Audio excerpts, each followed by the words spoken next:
Bom dia, prezados irmãos, irmãs, amigos e amigas da Igreja Central Evangélica Armênia de São Paulo. O tema da nossa reflexão bíblica hoje é o melhor passaporte. E o texto bíblico está em Mateus, capítulo 5, versículos 1 a 13. Assim diz a palavra de Deus. Vendo Jesus as multidões, subiu ao monte, e, como se assentasse, aproximaram-se os seus discípulos, e ele passou a ensiná-los, dizendo: Bem-aventurados os humildes de espírito, porque deles é o reino dos céus. Bem-aventurados os que choram, porque serão consolados. Bem-aventurados os mansos, porque herdarão a terra. Bem-aventurados os que têm fome e sede de justiça, porque serão fartos. Bem-aventurados os misericordiosos, porque alcançarão misericórdia. Bem-aventurados os limpos de coração, porque verão a Deus. Bem-aventurados os pacificadores, porque serão chamados filhos de Deus. Bem-aventurados os perseguidos por causa da justiça, porque deles é o reino dos céus. Bem-aventurados sois quando por minha causa vos injuriarem e vos perseguirem, e mentindo disserem todo mal contra vós. Regozijai-vos e exultai, porque é grande o vosso galardão nos céus, pois assim perseguiram os profetas que viveram antes de vós.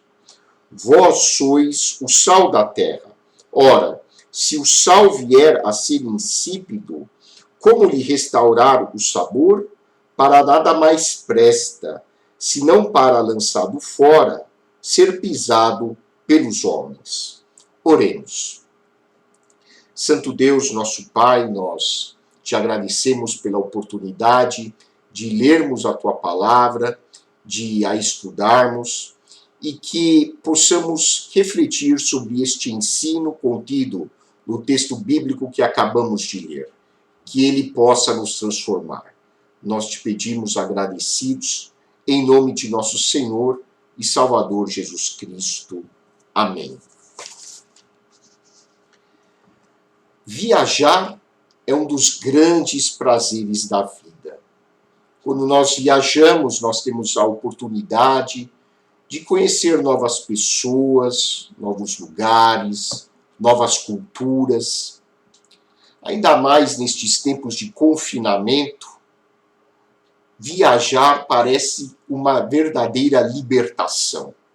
Eu, particularmente, não vejo a hora de acabar essa história toda de pandemia, de confinamento. Claro, a pandemia tem que acabar primeiro, assim nós vamos ficar livres para poder viajar.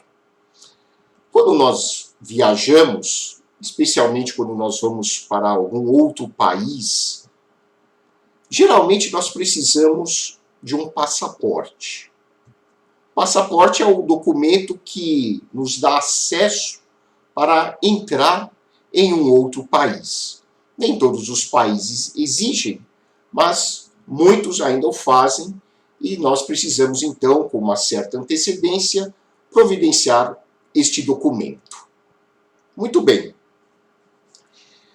O melhor passaporte é aquele que nos permite entrar em um reino, digamos que um reino ideal, onde o amor e a paz sejam uma realidade dominante, onde as pessoas possam ser amadas, aceitas incondicionalmente e cuidadas da melhor maneira possível, pelo simples fato de existirem. Este reino, claro, ainda está no campo da utopia. É um reino ideal, está no campo dos sonhos, mas ele pode se tornar uma realidade. melhor passaporte, então, é a capacidade de sonhar. Ainda mais nestes tempos tão difíceis, nestes tempos sombrios que nós estamos vivendo, que possamos ter esta capacidade de sonhar. Sonhar é o melhor passaporte. E algumas pessoas fizeram da sua capacidade de sonhar, e sonhar alto, a sua missão de vida. Foram até sacrificadas por causa disto. E um exemplo notável de uma pessoa que fez do seu sonho a sua missão de vida foi o pastor batista norte-americano Martin Luther King Jr. Desde o seu início de atividade lá em 1955, até 1968, ano em que ele foi assassinado. Martin Luther King Jr. foi o líder de um movimento de abolição do preconceito racial nos Estados Unidos. Ele foi um líder do movimento dos direitos civis e foi, infelizmente, perseguido, assassinado, porque ele ousou compartilhar do seu sonho com as pessoas. Uma de suas frases transformadoras, e que deve servir de modelo para nós hoje, foi: a escuridão não pode expulsar a escuridão. Apenas a luz pode fazer isso. O ódio não pode expulsar o ódio. Só o amor pode fazer isso. Hoje, há muitas pessoas tentando combater a escuridão, lançando mais escuridão ainda. Há muitas pessoas hoje semeando o ódio, na ilusão de que podem combater o ódio usando uma força de igual intensidade. É hora de nós nos lembrarmos deste líder ativista norte-americano. Se nós quisermos combater a escuridão, precisamos lançar luz.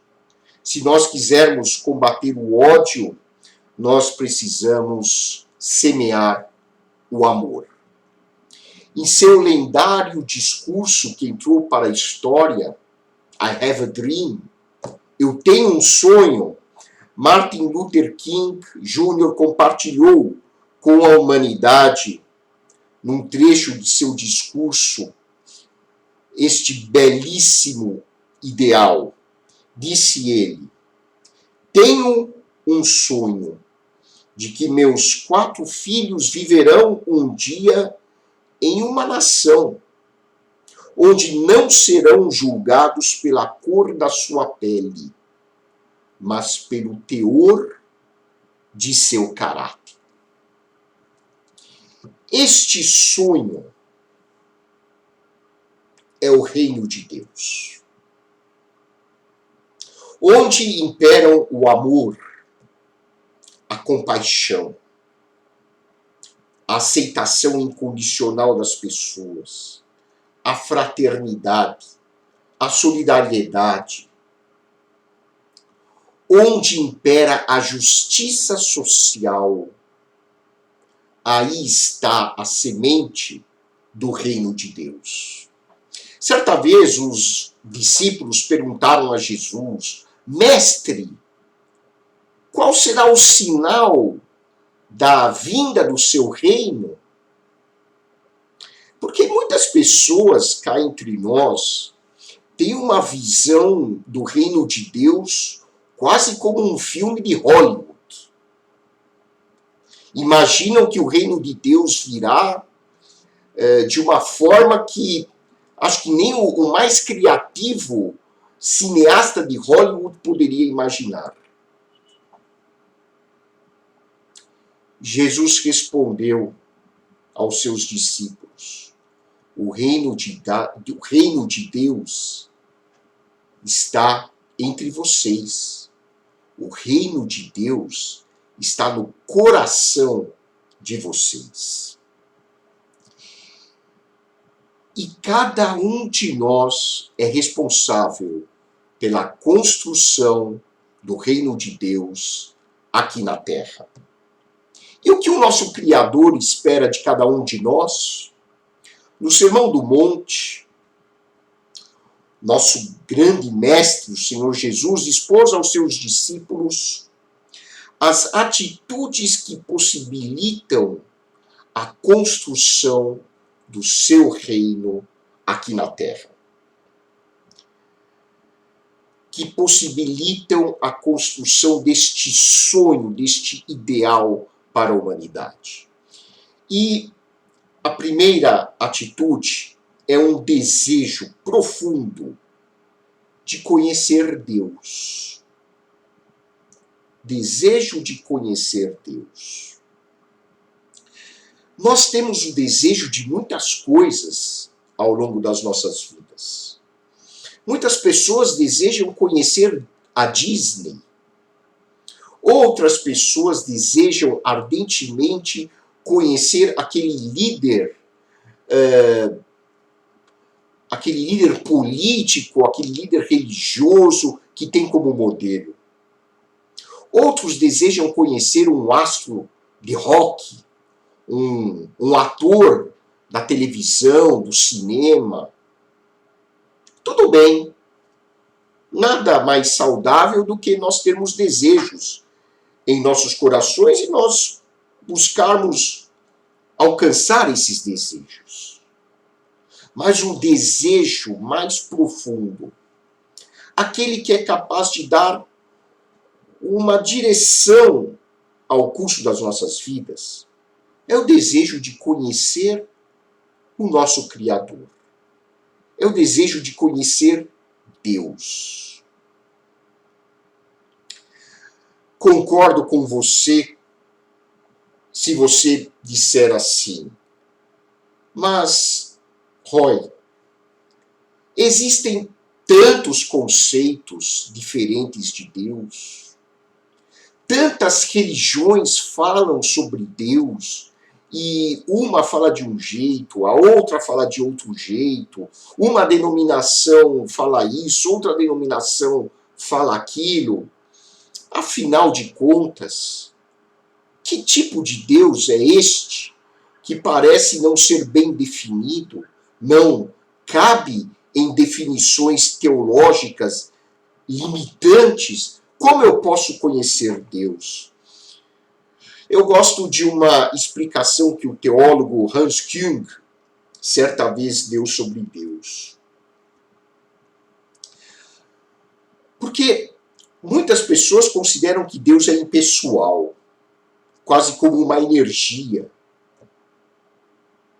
Outras pessoas consideram Deus como uma pessoa mesmo, só que em grandes proporções, uma pessoa, vamos dizer assim, em proporções maiores, habitando algum lugar aí do universo, num setor da galáxia que nós não conhecemos, e ele magicamente consegue ver tudo ao mesmo tempo. Isso é um conceito que em teologia se diz que é uma imagem antropomórfica de Deus. Talvez uma projeção infantil que faz parte da nossa natureza psicológica de imaginar alguém semelhante a nós, só que em proporções mágicas enormes e que está habitando aí algum lugar isolado, inacessível. Hans Küng diz que é um equívoco imaginar Deus só como uma energia, assim como é um equívoco imaginar Deus como uma pessoa no sentido individual, como você e eu. Hans Küng diz que Deus é pessoal. Ou seja, ele está acima de nós. Ele é transcendente.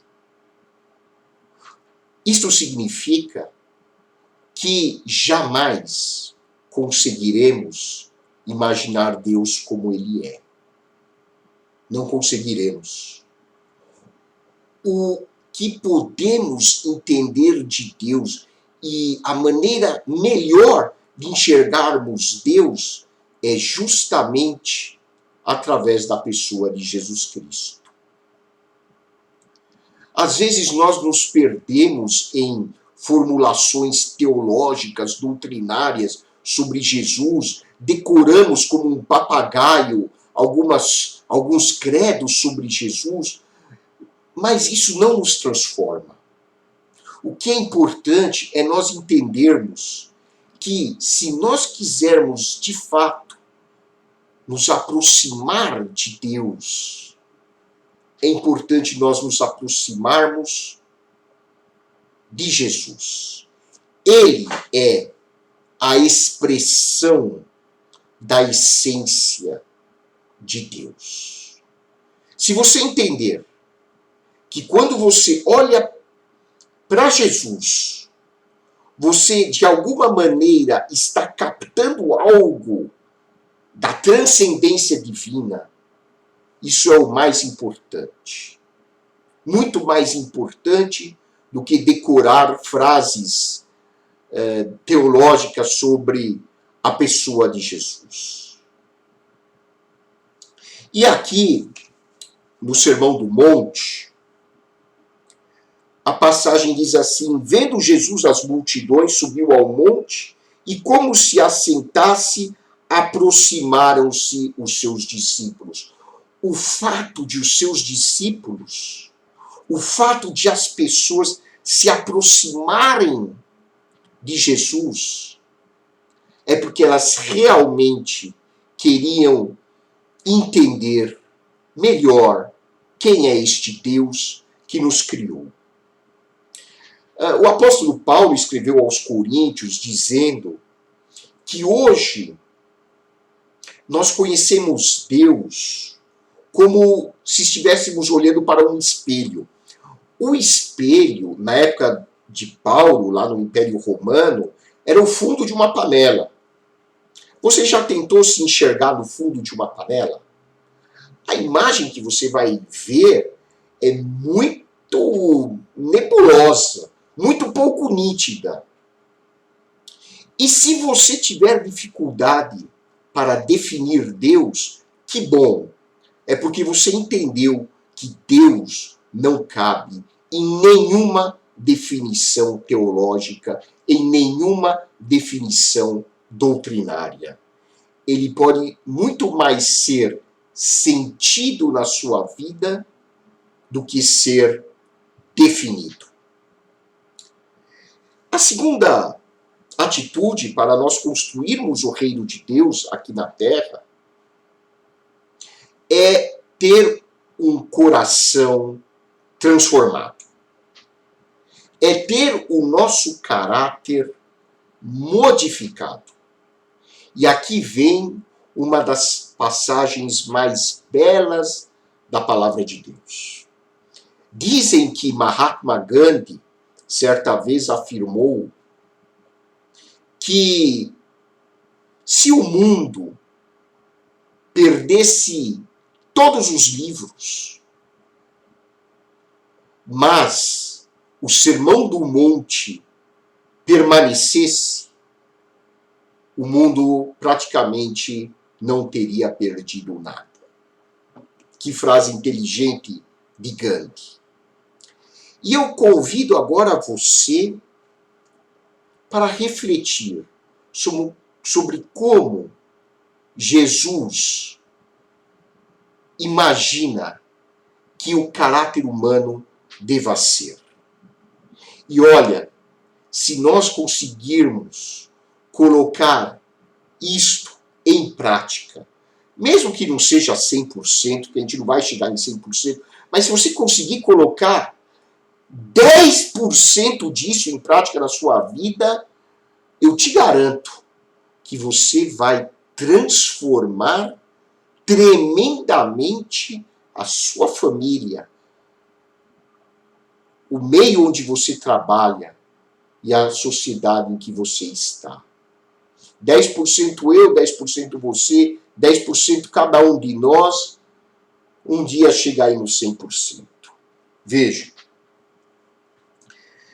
ele passou a ensiná-los dizendo: bem-aventurados os humildes de espírito, porque deles é o reino dos céus. Humildade. A humildade é o primeiro passo para nós podermos ter um encontro mais profundo com Deus. A palavra humildade vem de humus, que é terra. É a força da terra. Quando nós entendemos que nós somos da terra e nós vamos voltar para a terra, nós podemos entender o que é humildade. Humildade significa que eu sou igual a você. Humildade significa que eu não tenho em mim mesmo o poder, a força para eu me transformar.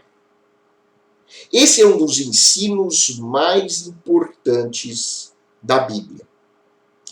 E aí está o conceito de pecado que tantas pessoas desvirtuam.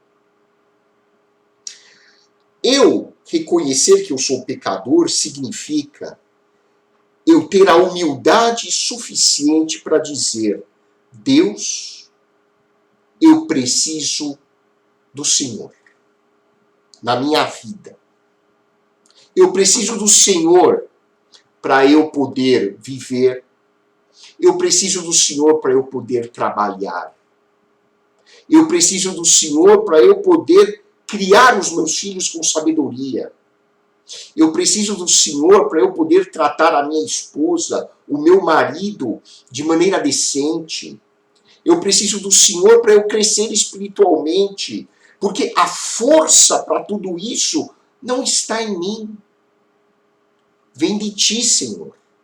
Isso é humildade.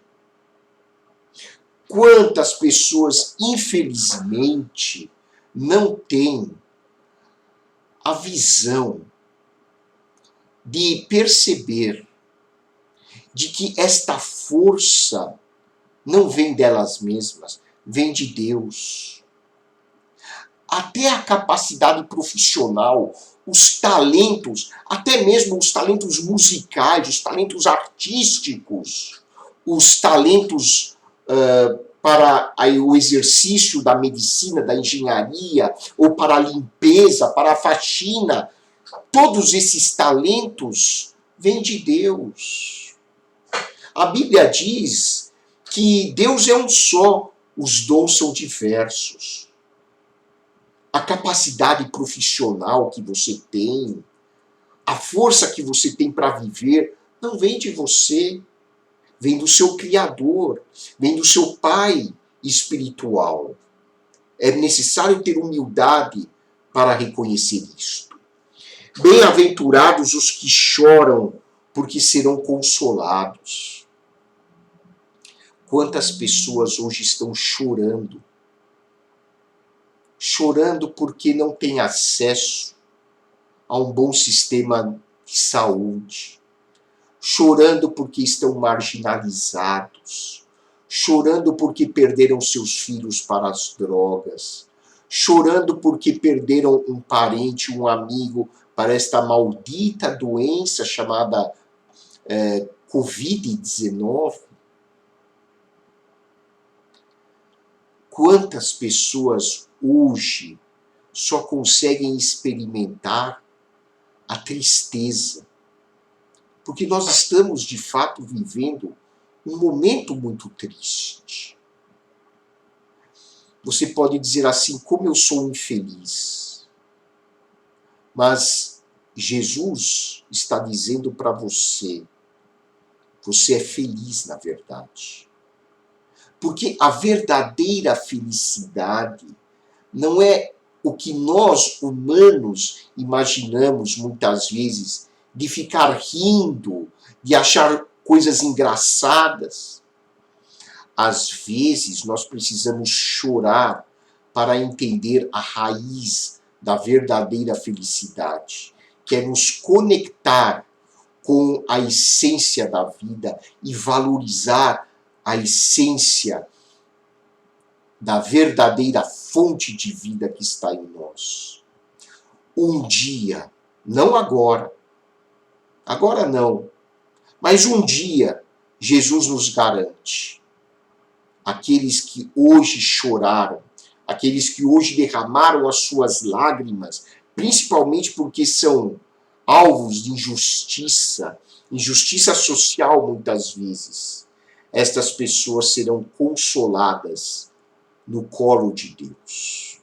Claro, estou usando uma imagem antropomórfica, mas é para nós entendermos que um dia a nossa conexão com Deus será total. Bem-aventurados os mansos, porque herdarão a terra. Mansidão. Capacidade de tratar o outro de maneira gentil, de maneira digna, de maneira respeitosa. Como é difícil isso hoje em dia. Às vezes nós nos vemos tratando o nosso colega, o nosso irmão, nosso parente, nossa mãe, nosso filho, de maneira ríspida, de maneira grosseira. Quantas famílias se dividem e são vítimas da ruptura porque não há mansidão no trato de um para com o outro. Jesus valoriza a mansidão. Trate o seu patrão, o seu empregado, a sua esposa, os seus filhos, os seus pais, com respeito, com gentileza, com delicadeza, com ternura. Isso é ser manso. Bem-aventurados os que têm fome e sede de justiça, porque serão fartos. Hoje há muitos com fome e sede de justiça. E, infelizmente, muitos vão morrer sem nunca terem sido beneficiados por uma sociedade fraterna. Triste isso, mas é a pura realidade. Mas é uma realidade temporária. Nós somos chamados por Jesus para mudar esta sociedade. Nós não devemos permanecer passivos. Não que nós vamos pegar em armas, nada disso. Não é assim que se muda uma sociedade. Mas a partir de você e de mim, nós podemos, com base nos ensinos de Jesus, procurar fazer o que está ao nosso alcance para tornar a sociedade mais justa. O que você pode fazer para ajudar as pessoas aí onde você está? As pessoas que não têm o que comer, que não têm o que beber, que não têm onde morar. Às vezes uma doação sua, uma cesta básica, uma colaboração para uma instituição filantrópica já vai ser de grande ajuda. Martin Luther King Jr. disse que a mais urgente pergunta a ser feita nesta vida é: o que fiz hoje pelos outros? Bem-aventurados os misericordiosos, porque alcançarão misericórdia. A palavra misericórdia vem do hebraico, vem de uma raiz hebraica que designa o útero materno. O útero é o órgão que nos abriga, nos acolhe, nos alimenta, enquanto ainda não estamos preparados para vir a este mundo. É através do útero que nós somos aquecidos quando somos fetos. E quando a Bíblia diz que Deus é misericordioso conosco, se nós formos analisar na língua hebraica, o que a Bíblia está dizendo é que Deus é um útero para você. Ele é um útero que te alimenta, que te abriga, que te dá todo o cuidado que você necessita quando você não tem nenhuma condição de viver por si mesmo. E Deus nos convida, por meio de Jesus, a sermos úteros para as pessoas que necessitam de compaixão, que necessitam de um cuidado mais intensivo. Precisamos nos condoer com as necessidades das pessoas, com as dores das pessoas. Precisamos ser empáticos, entender o que os outros estão passando, como se nós estivéssemos no lugar deles. Bem-aventurados os limpos de coração, porque verão a Deus. Jesus tinha um coração puro, os seus desejos eram limpos, não eram contaminados pelos valores invertidos da sociedade da época. E hoje ser limpo de coração é ter um caráter realmente moldado pelo Espírito Santo, que não se deixa contaminar pelos valores sujos da sociedade que nos cerca. Porque a sociedade procura nos contaminar com a sua visão de mundo.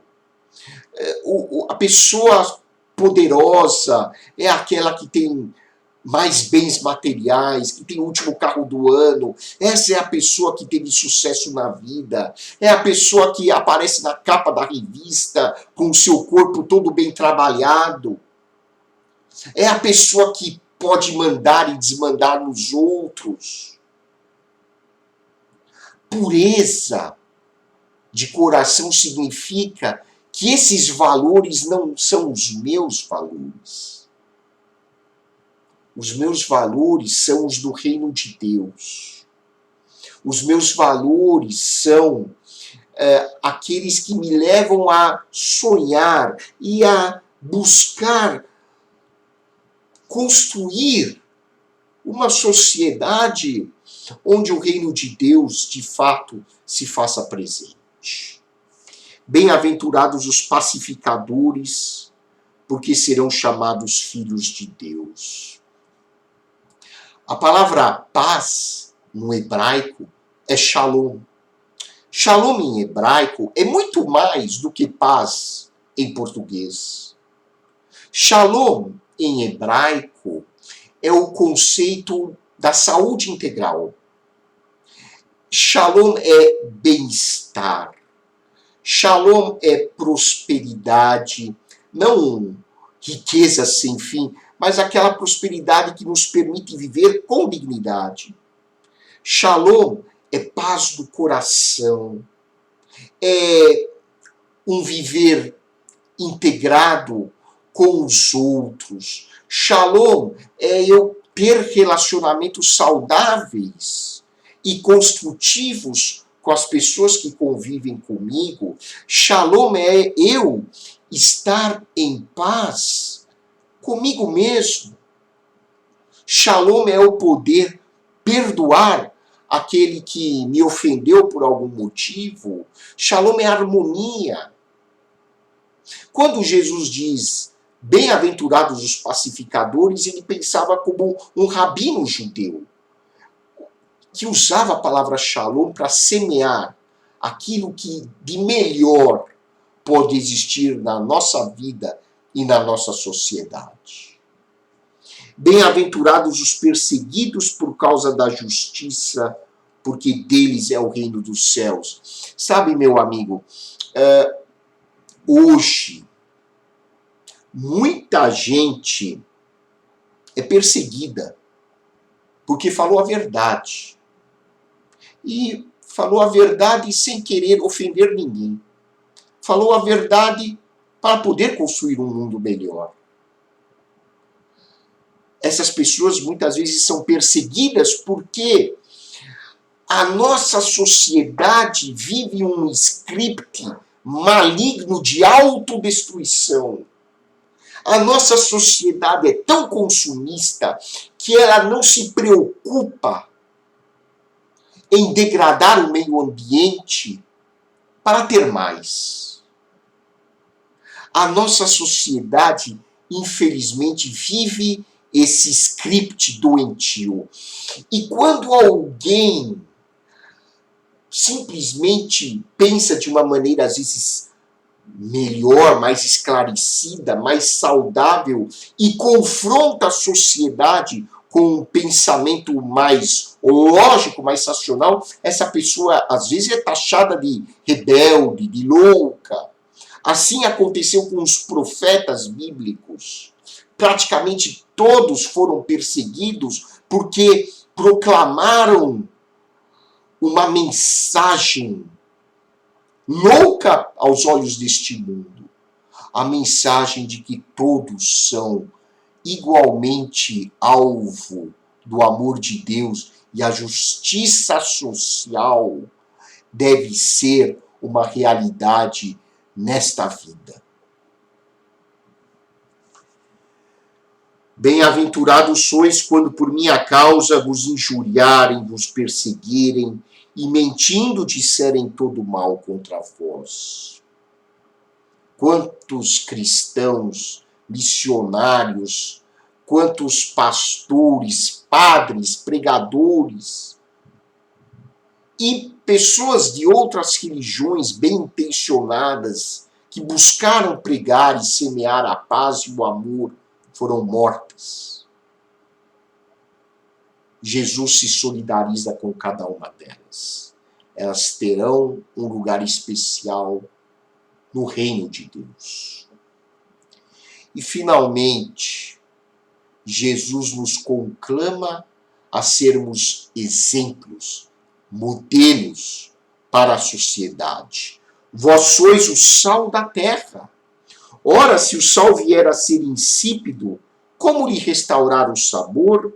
Para nada mais presta, senão para, lançado fora, ser pisado pelos homens. Jesus convida você a ser uma pessoa diferente, a ser um modelo para esta sociedade corrompida na qual nós vivemos. Jesus convida você a ser sal para a terra.